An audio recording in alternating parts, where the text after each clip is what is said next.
As we turn now to our last segment, and we continue to focus on what's happening at a state and local level, that's happening all over the country. Next week, we'll be traveling throughout California and broadcasting throughout there. You can check our website at democracynow.org to see where we'll be. But right here in Washington State, where the Department of Energy declared a state of emergency at the Hanford nuclear site after a tunnel storing contaminated radioactive materials collapsed, is the subject of our last segment. The collapse, which was discovered Tuesday, forced hundreds of workers to take cover, to shelter in place, to avoid potential exposure.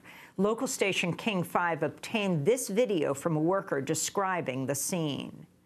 All personnel report to their respective lunchrooms for further information and/or instructions.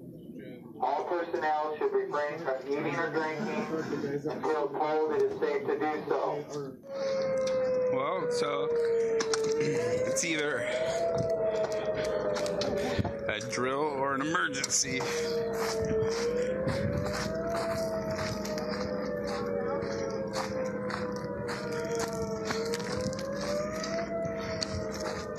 Gotta take cover. Hanford is the nation's most polluted nuclear weapons production site. The site's been leaking radioactive waste on and off for years. The Energy Department claims no radioactive contamination has been reported so far from Tuesday's tunnel collapse. But Edwin Lyman from the Union of Concerned Scientists said, quote, collapse of the earth covering the tunnels could lead to a considerable radiological release, unquote. Well, now the state of Washington's Department of Ecology's nuclear waste program has announced on Twitter it's taken legal action against Hanford. For more, we're joined here in Seattle by Tom Carpenter, executive director of Hanford Challenge, which advocates for workers at the Hanford nuclear site. Tom, welcome to Democracy Now! Explain what's taken place. I mean, given what's happening in Washington, D.C., there's very little national awareness about what you're dealing with here in Washington.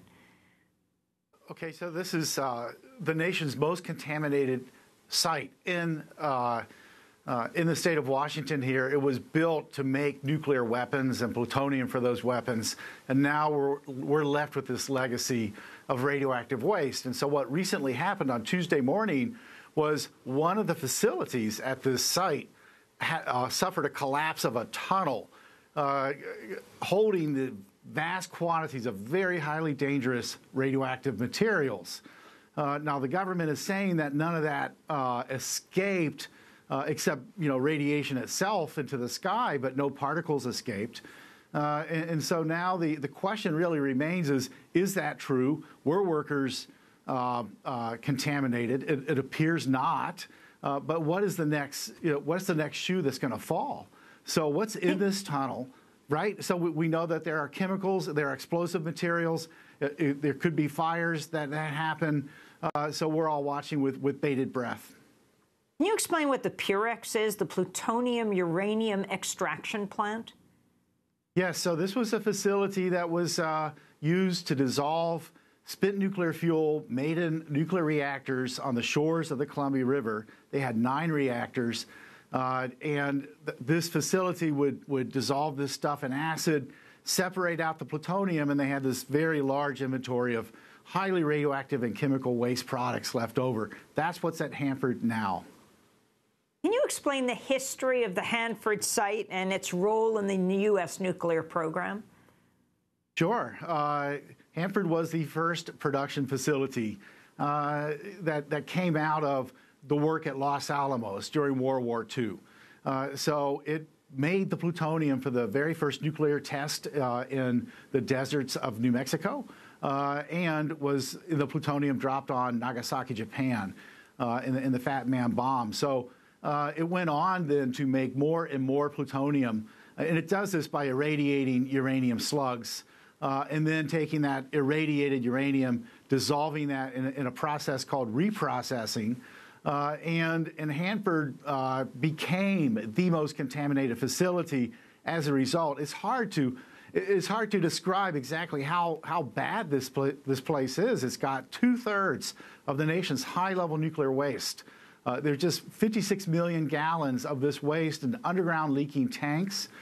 This one little tunnel that was the subject of Tuesday's collapse was really a small thing compared to what else is out at that site. So you can imagine a collapse of a nuclear waste tank containing millions of curies of radioactivity. You're talking about a multi-state disaster. And those tanks are in no better shape than this tunnel. And that's the concern, is that the federal government spent trillions of dollars to make nuclear weapons, but it's shortchanging us on the cleanup at these sites. It's supposed to take years and years. The money is being stolen. It's a fraud factory in a way, and so the public is really getting shafted on this one.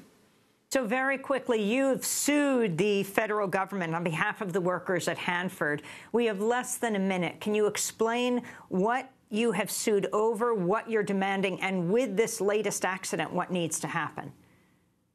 Okay, so we brought a lawsuit along with a union at the Hanford site, the Pipefitters Union and the state of Washington, to force the government to provide better protections for the workers out there who inhale chemical vapors and then get sick.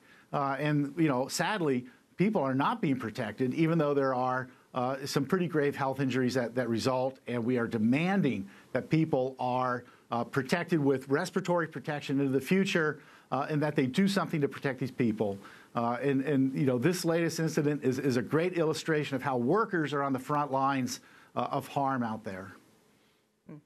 Well, Tom, I want to thank you for being with us. Tom Carpenter, Executive Director of Hanford Challenge, which advocates for workers at the Hanford nuclear site. That does it for our show. I'm heading back to New York on Friday night as we continue our multi-city tour covering the movements changing America. I'll be speaking in New York City Friday night at the New School at the Tishman Auditorium on Fifth Avenue, just under 14th Street at 7 p.m.